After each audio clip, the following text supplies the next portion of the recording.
सभी को नमस्कार। जैसा कि आप सब लोग जानते हैं कि हम पिछले कई महीनों से संघर्ष कर रहे हैं रेसलिंग फेडरेशन ऑफ इंडिया के प्रेसिडेंट बृजभूषण सिंह के खिलाफ, क्योंकि उसने भारतीय महिला पहलवानों का यौन शोषण किया है और भी काफ़ी सारे जो हैं घोटाले फेडरेशन के माध्यम से उसने किए हैं। पिछले कई दिनों से हम देख रहे हैं कि समाज में हमारे खिलाफ एक अलग से नैरेटिव बनाया जा रहा है, कुछ अफवाहें फैलाई जा रही हैं और साथ में मीडिया भी कई तरह की खबरें जो है दिखा रहा है। तो हमारा आज ये वीडियो बनाने का एक ही पर्पज़ है कि हम जो अपनी सच्चाई, जो असली सच्चाई है वो आप लोगों तक पहुंचा सकें। आज हम इस आंदोलन की शुरुआत से लेकर अभी तक पूरी की पूरी सच्चाई आपके सामने डिटेल के साथ रखेंगे। आज जो हमारे ऊपर कई तरह के जो आरोप भी लगे हैं, आज हम उनका भी जवाब जो है प्रूफ के साथ देंगे। सबसे पहला जो आरोप हमारे ऊपर लगा था वो लगा था कि हमारा ये जो आंदोलन है वो राजनीति से प्रेरित है। कांग्रेस लीडर दीपेंद्र हुड्डा ने हमारे को इस आंदोलन के लिए उकसाया है। आप सबको पता है कि सबसे पहले जो हम प्रोटेस्ट पे आए थे जंतर मंतर पे, वो जनवरी में आए थे और उस प्रोटेस्ट की जो परमिशन है वो बीजेपी के ही 2 लीडर्स ने ली थी। उसका प्रूफ है हमारे पास।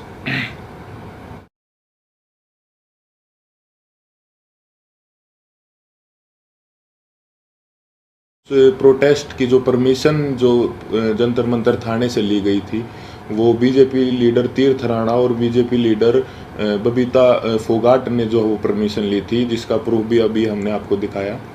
तो ये कैसे हो सकता है कि ये आंदोलन जो है वो कांग्रेस ने करवाया? गारंटी के साथ बोल सकते हैं कि 90% जो कुश्ती से जुड़े लोग हैं, चाहे वो पहलवान हो या कुश्ती से जुड़े हमारे कोचेस हों, उन सबको जो है ये पता था कि 10-12 साल से जो इस तरह की छेड़छाड़ जो महिलाओं के साथ जो है हो रही है, या उन किसी और कुछ लोगों ने देखा भी था, जिसका प्रूफ मीडिया में कुछ कोचेज ने दिया है। कई लोग जो है इसके खिलाफ आवाज़ उठाना भी चाहते थे, लेकिन हमारी जो रेसलिंग कम्युनिटी है उसमें एकता की कमी थी।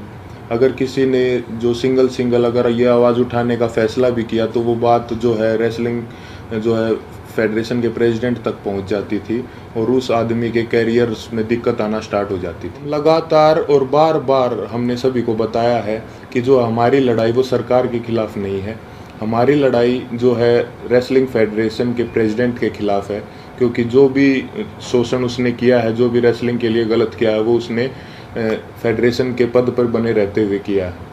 और हमारी लड़ाई सरकार से वैसे भी नहीं हो सकती, क्योंकि जो मैंने अभी आपको पीछे बताया कि जो है बृजभूषण भी जो है वो रूलिंग पार्टी से ही सांसद है और जो जिन्होंने प्रोटेस्ट की परमिशन ली वो भी जो है बीजेपी के ही लीडर हैं। तो इससे तो ये साफ होता है कि भाई हमारी लड़ाई सरकार के साथ नहीं थी। और हमारे ऊपर दूसरा आरोप ये भी था कि हम इतने टाइम तक चुप क्यों थे। तो इसके कई कारण हैं। सबसे पहले तो एकता की बहुत कमी थी, एक साथ कभी हम हो ही नहीं पाए। और इसका दूसरा कारण तो आप समझ ही सकते हैं कि माइनर जो लड़की जिसने 161 के बयान दिए, फिर 164 के, उसके कई दिन बाद जो है उसने अपने बयान बदले, क्योंकि उसके परिवार को डराया गया, धमकाया गया। तो सिंगल आवाज़ उठा भी कैसे सकते थे। कुश्ती में आने वाले सभी खिलाड़ी बहुत ही गरीब परिवार से होते हैं, उनमें हिम्मत नहीं होती वो इतनी बड़ी व्यवस्था और इतने पावरफुल आदमी के खिलाफ आवाज़ उठा सके। और वो सब आप लोगों ने महसूस भी कर लिया होगा कि इंडिया के टॉप रेसलर्स ने मिलकर आवाज़ उठाई और उसके बावजूद भी उन्हें किन किन हालातों से गुजरना पड़ा। 28 तारीख को महिला पहलवानों के साथ जो व्यवहार हुआ वो पूरे देश ने देखा है। कैसे उनको ज़बरदस्ती घसीटा गया और कैसे जो उनको ज़बरदस्ती अरेस्ट किया गया, जबकि हमने कोई भी जो है कानून नहीं तोड़ा था, ना ही किसी संविधान का उल्लंघन किया था। फिर भी हमारे ऊपर जो है इतना ज़ोर ज़बरदस्ती का और इतना बर्बर व्यवहार जो है किया गया पुलिस प्रशासन द्वारा। हम आप सबको ये क्लियर कर देना चाहते हैं कि जो 28 मई की जो महिला सम्मान महापंचायत की जो कॉल थी वो हमने नहीं दी थी, वो हमारे खाप चौधरियों ने दी थी महम में पंचायत के बाद। हमारे को तो कुछ समय के बाद जो है इस फैसले के कुछ समय बाद हमारे को ये पता चला कि 28 तारीख को जो है नए संसद भवन का उद्घाटन भी है। फिर भी जो है हमने हमारे बड़े बुजुर्गों के आदेश का जो है पालन किया, जिसके परिणाम स्वरूप जो है हमारे को इस तरीके से बर्बरतापूर्वक घसीटा गया रोड पे, और जो है हमारे को प्रोटेस्ट साइट से भी जो है ज़बरदस्ती हटा दिया गया। 28 तारीख को जो घटना हमारे साथ हुई उसने हमें अंदर से तोड़ दिया था।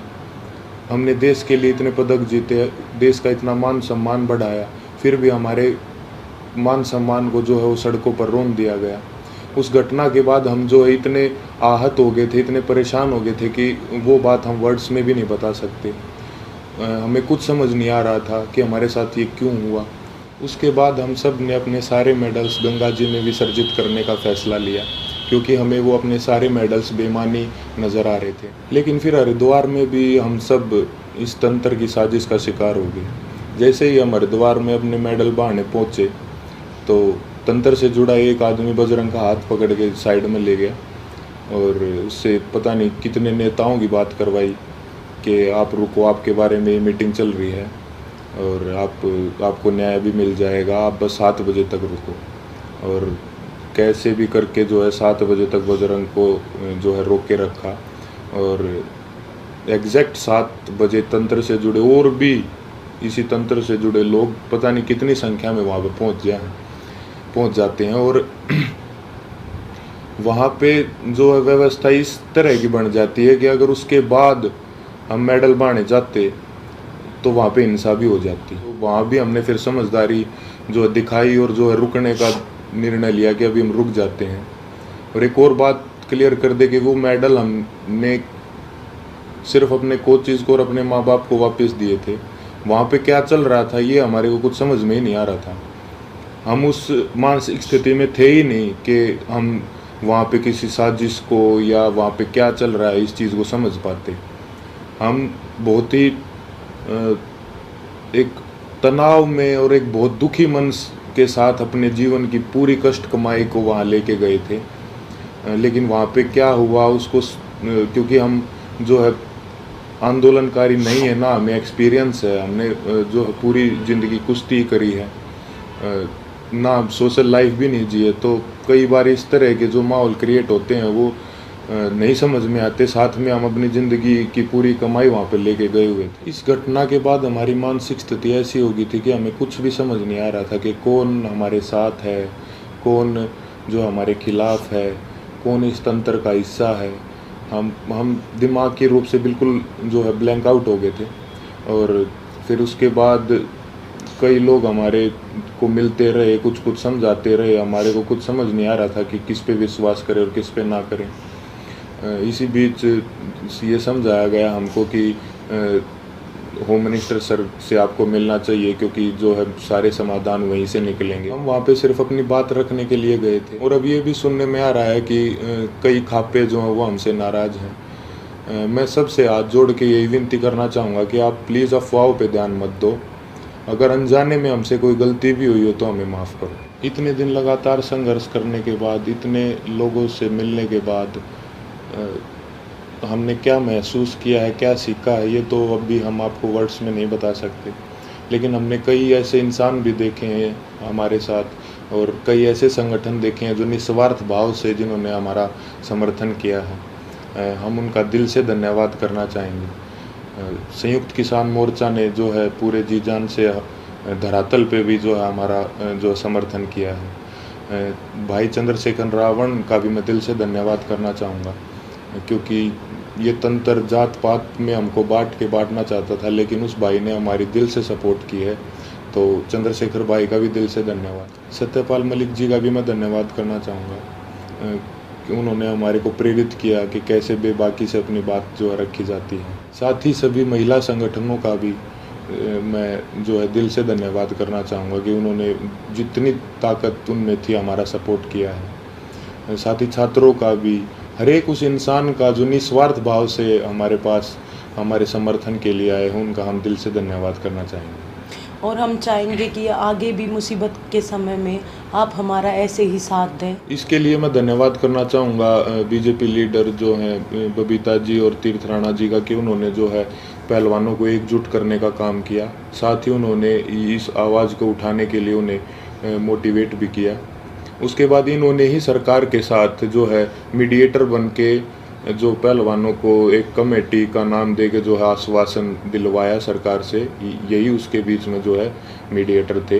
हालांकि वो बस एक आश्वासन ही निकला, क्योंकि उसके बाद जो है उस कमेटी का कोई रिज़ल्ट नहीं निकला और रेसलिंग फेडरेशन ने अपना काम वापस से वैसे ही सुचारू रूप से जारी रखा, जिसकी वजह से फिर हमें 3 महीने के बाद वेट करके जब हमें न्याय नहीं मिला तो हमें दोबारा जो है वो जंतर मंतर पर आना पड़ा। हम अपने माध्यम से सभी देशवासियों को ये संदेश भी देना चाहते हैं कि कभी भी किसी के साथ भी अगर कोई अन्याय होता है तो हमें जो है हमेशा ही एकजुट होने की जो ज़रूरत रहती है और होना चाहिए हमें एकजुट, क्योंकि हमने इतने इस दौर में यही महसूस किया कि कहीं ना कहीं ये तंत्र हमारी एकता की कमी है, जो हम बटे हुए हैं उसका ही ये फ़ायदा उठाता है।